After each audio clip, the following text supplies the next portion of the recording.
लद्दाख को पूर्ण राज्य का दर्जा देने की मांग इस सप्ताह की मुझे सबसे ज्यादा दुखी या सबसे ज्यादा पीड़ा पहुंचाने वाली खबर है ये। देखो, लद्दाख में जो भी हुआ उन सारे घटनाक्रम में सोनम वांगचुक जैसे पर्यावरणवादी पर नेशनल सिक्योरिटी एक्ट लगा देना पूरी तरह से भारत में लोकतंत्र के लिए खतरा उत्पन्न करना, अभिव्यक्ति की स्वतंत्रता को छीनना जैसा है। आपको मैं बता दूं कि सोनम वांगचुक ने जो भारत के लिए किया है, शायद हम में से कोई भी व्यक्ति उतना नहीं कर सकता है।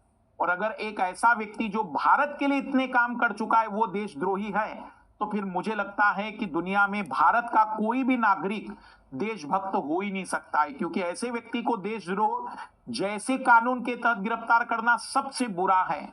ये होना नहीं चाहिए।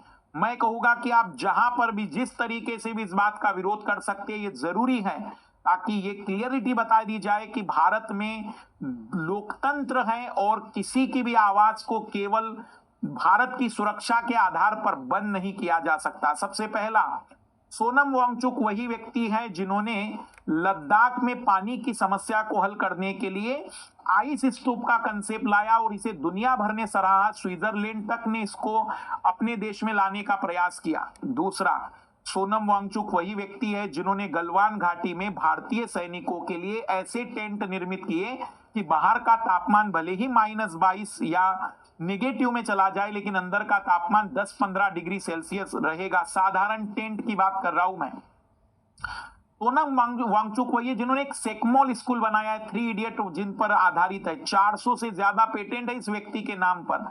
रमन मैग्सेसे अवार्ड ही नहीं, कई सारे पुरस्कार हैं। क्या आप भारत के एक ऐसे नागरिक को गिरफ्तार करके सच में युवाओं के मन में अशांति और नाराजगी नहीं उत्पन्न कर रहे हैं? क्या ये सही दिशा? इस तरीके की किसी की भी आवाज दबाने के लिए नेशनल सिक्योरिटी एक्ट लगा दिया जाए? सोनम वांगचुक वही व्यक्ति हैं जिन्होंने सेकमॉल स्कूल बनाया, और सेकमॉल स्कूल मैंने अपनी आंखों से देखा है। मैंने अपनी जिंदगी में ऐसा विद्यालय नहीं देखा, सच बता रहा हूं।